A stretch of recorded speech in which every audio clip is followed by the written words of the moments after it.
बिस्मिल्लाहिर्रहमानिर्रहीम। अस्सलाम वालेकुम व्यूवर, मैं हूं शहबाज और आप देख रहे हैं मेरे यूट्यूब चैनल JS मेडिसन में आपको वेलकम करते हैं। आज का जो हमारा टॉपिक है, जो कि मुझे कमेंट आया था कि सर हमें ये बताएं कि ये जो सिलिकॉन ड्रॉप है इसको जो है हम किस चीज़ में डालकर इस्तेमाल करवा सकते हैं बच्चों को। वो जो है मैंने सोचा कि आपको बता दूं, इन्फॉर्मेशन आपको दे दूं ये भी कि सिलिकॉन को आप किस तरह से इस्तेमाल करवा सकते हैं, किस चीज़ में डालकर। जी हाँ व्यूवर, अगर आपका बेबी जो है सेरेलैक पीता है तो उसमें जो है आप डालकर सिलिकॉन को इस्तेमाल करवा सकती हैं, या फिर जो है बाहर से जो है ड्रॉपर मिलता है वो जो है आप लें और ड्रॉप, या फिर इसी में भी ड्रॉप होगा तो उससे भी जो है आप पिला सकते हैं। इसके अलावा जो अगर आप किसी और चीज़ में, जो चीज़ आपका बच्चा जो है बहुत ही ज़्यादा पसंद करता है, बहुत ही ज़्यादा खाता है, तो उस चीज़ में जो है मिक्स करके जो इसे खिला सकते हैं। इसके अलावा व्यूअर, जैसे कि मैंने आपको पहले बताया, अगर आपका बच्चा सेरेलैक खाता है तो सेरेलैक में जो है डालकर आप बच्चे को खिलाएं। इंशाअल्लाह आपका बच्चा जो है हेल्थी हो जाएगा, उसमें जो विटामिन की कमी है वो दूर हो जाएगी।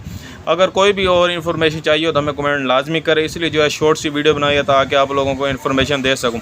अगर आप हमारे चैनल पर न्यू हैं तो आपसे रिक्वेस्ट है कि हमारे चैनल को सब्सक्राइब कर लें और साथ में बेल आइकन को प्रेस लाजमी करें। मिलते हैं अगली वीडियो में, अब तक के लिए हमें इजाज़त दें। अल्लाह हाफिज़।